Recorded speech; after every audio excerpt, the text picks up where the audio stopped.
Hello प्यारे बच्चों, कैसे हैं आप सब। उम्मीद करता हूं आप लोग बहुत अच्छे होंगे। तो मैंने आप लोगों को इस पार्ट को पूरा समझा दिया है। ईच एंड एवरी टॉपिक के गो थ्रू हम गए थे। हमने ईच एंड एवरी लाइन और वर्ड्स को पढ़ने की कोशिश की और वहां से चीजों को एक्सट्रैक्ट किया। आज के इस वीडियो में हमने जो कुछ भी पढ़ा हुआ है उसका रिकैप्चुलेशन डे है, यानी कि आज हम इस वीडियो में ये जानने वाले हैं कि अभ्यास में हमसे कैसे प्रश्न पूछे गए हैं। इन सभी प्रश्नों के उत्तर हम देने की कोशिश करेंगे। जिनके उत्तर आप लोगों को नहीं आते होंगे वो मैं एक्सप्लेन करूंगा, बस ध्यान से सुन लेना, समझ लेना, याद रखने की कोशिश करना। हमारे पास जो पहला प्रश्न यहां पर दिया गया है बेटा, वो कहता है निम्नलिखित को पृथक करने के लिए आप किन विधियों को अपनाएंगे। यानी विधि का नाम बताना है आपको। वैसे पृथक्करण वाली जो विधियां हैं वो आपके सिलेबस से हट गया है, ज्यादा उसके बारे में पूछा नहीं जाएगा। आपके पास सिर्फ और सिर्फ जो फिजिकल मेथड है, यानी कि जो आप कह सकते हो भौतिक विधियां हैं, उनके बारे में ही पूछा जाएगा। तो कहता है क्या कि सोडियम क्लोराइड को जल के विलयन से पृथक करना है। तो आप क्या करोगे? सोडियम क्लोराइड को जल से पृथक करना है तो क्या करोगे? वाष्पीकरण, यानी इसमें रासायनिक विधि का प्रयोग करोगे। तो वाष्पीकरण लिखेंगे बेटा। और रासायनिक विधि या भौतिक विधि है वाष्पीकरण बताओ, रासायनिक विधि है या भौतिक? तो अगर आप सोच रहे हो रासायनिक विधि तो बेटा गलत है, भौतिक विधि होती है, यानी कि हम इसमें भौतिक विधि लगाएंगे। अमोनियम क्लोराइड को सोडियम क्लोराइड तथा अमोनियम क्लोराइड के मिश्रण से पृथक करना है, यानी अमोनियम क्लोराइड को आपको गर्म करके ही पृथक करना पड़ेगा। तो ये भी गर्म करके आप पृथक कर सकते हो। छोटे धातु के टुकड़े को कार के इंजन ऑयल से पृथक करना, फिल्टर द्वारा, है ना, भौतिक विधि है, ये फिल्टर द्वारा हो जाएगा। दही से मक्खन निकालना, ये क्या होता है बेटा? सेंट्रीफ्यूगेशन। बेटा प्रोसेस पढ़ा है सेंट्रीफ्यूगेशन, उसके द्वारा। ये प्रश्न जो आपसे पूछा गया है, इस प्रश्न से संबंधित जो पॉइंट्स हैं वो सिलेबस से पहले ही हटा दिए गए, तो इसीलिए ये प्रश्न शायद ही आप लोगों से पूछा जाए, और अगर पूछा जाता है तो सिर्फ आपको भौतिक और रासायनिक बताकर छोड़ देना है।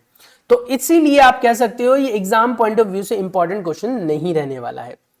नेक्स्ट आप कहता है कि जल से तेल को अलग करना है। ये मेथड, ये जो विधियां है ना, ये हट चुकी है। पता नहीं एनसीईआरटी ने टॉपिक तो काट दिया लेकिन क्वेश्चंस काटना भूल गए।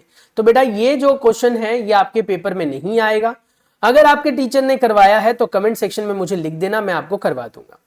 फिर कहता है चाय तैयार करने के लिए आप किन किन चरणों का प्रयोग करेंगे? विलय, विलायक, विलय, घुलना, घुलनशीलता, अघुलनशीलता, इन सब के बारे में आप जोड़ते हुए बताओ। तो कहेंगे क्या, हम चाय तो बनानी आती होगी ना आपको, तो चाय बनाने की विधि को याद करो और उसमें क्या विलय है क्या विलायक है वो भी याद करो। वो सारी चीजें याद करने के बाद बेटा आप यहां पर उसके आंसर को लिखोगे। जैसे मैं उदाहरण देता हूं आपको कैसे करना है। तो आप लिखेंगे क्या, हम विलय के रूप में चाय पत्ती, चीनी और दूध का प्रयोग करेंगे। विलायक के रूप में हम किसका यूज करेंगे? पानी का, जो ज्यादा मात्रा में होता है। उसके बाद पहले क्या करोगे फिर क्या करोगे, तो वो घुलनशील होगा तो घुल जाएगा। तो ये सारे वर्ड आने चाहिए। जबकि चाय पत्ती जो होती है, चाय पत्ती के जो दाने होते हैं वो अघुलनशील होता है, जिसको आप फिल्टर करके निकाल सकते हो, यानी कि फिल्ट्रेट, घुले को आप निकाल सकते हो। इन सब का प्रयोग करके आपको लिख लेना है। उसके बाद प्रश्न संख्या 3, कहोगे सर आप आंसर कहां दे रहे हो, आप तो सिर्फ समझा रहे हो। समझा रहा हूं बेटा, पहले खुद लिखना, अगली वीडियो में आपको आंसर भी दे दूंगा। प्रज्ञा ने 3 अलग अलग प्रकार के पदार्थ जो हैं उनके बारे में यहां पर मेंशन किया है। ये देखो, ये पूरा टेबल उसने बनाकर दिया है। अब इसके आधार पर आपको आंसर बताना है। 50 ग्राम जल 313 डिग्री पर, 50 ग्राम जल 313 डिग्री पर पोटेशियम नाइट्रेट के संतृप्त विलयन को प्राप्त करने हेतु कितने ग्राम पोटेशियम नाइट्रेट की आवश्यकता होगी? कितने ग्राम नाइट्रेट की आवश्यकता होगी? समझ में आ रहा है? कितने पर? 313 पर, 50 ग्राम जल में। अब ये क्या दे रखा है आपको, बताओ ये क्या दे रखा है? ये 100 ग्राम जल में है। ये किस में दे रखा है? पर 100 ग्राम। इसको आप लिख सकते हो पर 100 ग्राम, जल के 100 ग्राम में। तो आपको कितने ग्राम का चाहिए बेटा? आपको कितने ग्राम का चाहिए बताओ? 50 ग्राम का चाहिए। कितने ग्राम का चाहिए? 50 ग्राम का चाहिए। कितने ग्राम का चाहिए? 50 ग्राम का चाहिए। तो जितना चाहिए बेटा आपको, यानी 50 ग्राम, उसके हिसाब से आप कर लो। तो आपने देखा ये 100 ग्राम के हिसाब से, तो 100 ग्राम में आपको पोटेशियम नाइट्रेट कितना डालना पड़ रहा है? तो जी ये रहा पोटेशियम नाइट्रेट, और 100 ग्राम में 62 ग्राम डालना पड़ रहा है। तो 50 ग्राम में कितना डालना पड़ेगा? 31 ग्राम डालना पड़ेगा। तो पहले वाले का आंसर हो जाएगा 31 ग्राम। दूसरा कह रहा है प्रज्ञा ने पोटेशियम क्लोराइड को 353 पर पोटेशियम क्लोराइड ये रहा और 353 ये रहा, जो कि है 54। कितना दे रखा है? 54 दिख रहा है ना। तो 54 ग्राम के हिसाब से आपको देखना है बेटा। किसके हिसाब से देखना है? 54 ग्राम के हिसाब से, इसके हिसाब से। अब क्या बोल रहा है आपसे वो, तो कह रहा है क्या विलेन को कमरे के ताप पर ठंडा करने के लिए छोड़ देती है, तब विलेन ठंडा होता है और अवलोकन करे, स्पष्ट कीजिए। तो कह रहा है कि प्रज्ञा 353 पर पोटेशियम क्लोराइड का एक संतृप्त विलेन तैयार करती है। तो संतृप्त विलेन में कितने ग्राम डल रहा है? वो 54 ग्राम डल रहा है। कमरे के ताप पर छोड़ती है तो क्या होता है? तो भैया इसके क्रिस्टल्स बनने लग जाते हैं, और क्योंकि वो संतृप्त है तो और ज्यादा तो घुल नहीं सकता, तो क्रिस्टल्स बनने लगते हैं, और इस प्रक्रिया को क्रिस्टलाइजेशन कहते हैं। 293 पर लवण की घुलनशीलता का परिकलन करें और तापमान पर कौन सा लवण सबसे अधिक घुलनशील है वो बताइए।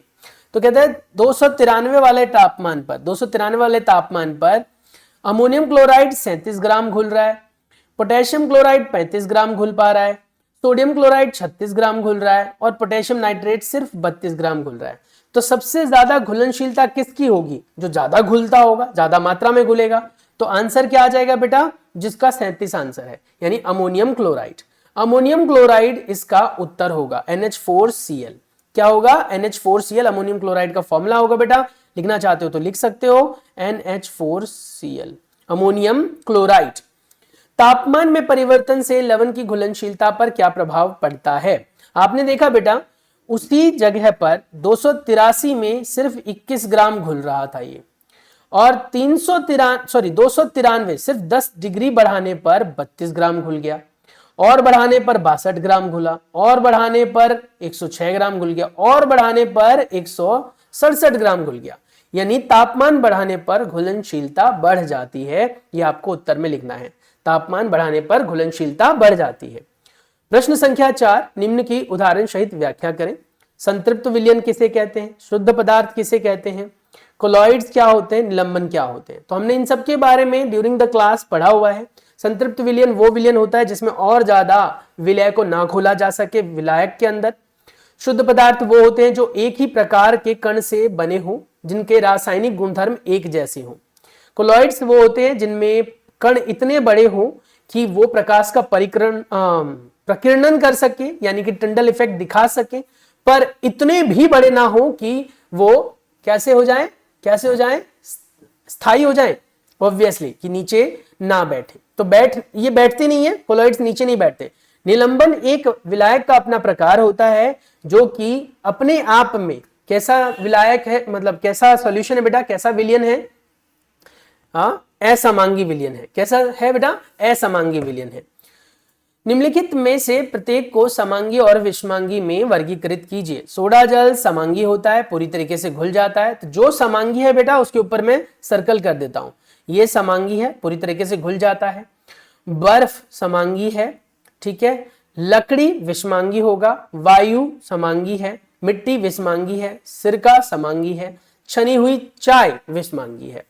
उसके बाद आता है नहीं सॉरी समांगी है, छनी हुई चाय जो है वो समांगी है, छनी हुई है ना, तो इसमें हर जगह स्वाद एक जैसा होता है इसलिए।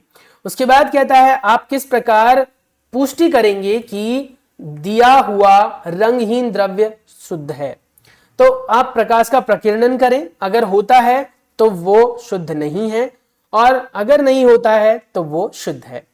निम्नलिखित में से कौन सी वस्तुएं शुद्ध पदार्थ है? बर्फ शुद्ध है बेटा, दूध शुद्ध नहीं है साइंस के डेफिनेशन के हिसाब से, लोहा शुद्ध है, हाइड्रोक्लोरिक अम्ल ये शुद्ध है, कैल्शियम ऑक्साइड शुद्ध है, पारा शुद्ध है, ईंट शुद्ध नहीं है, लकड़ी शुद्ध नहीं है, वायु शुद्ध नहीं है।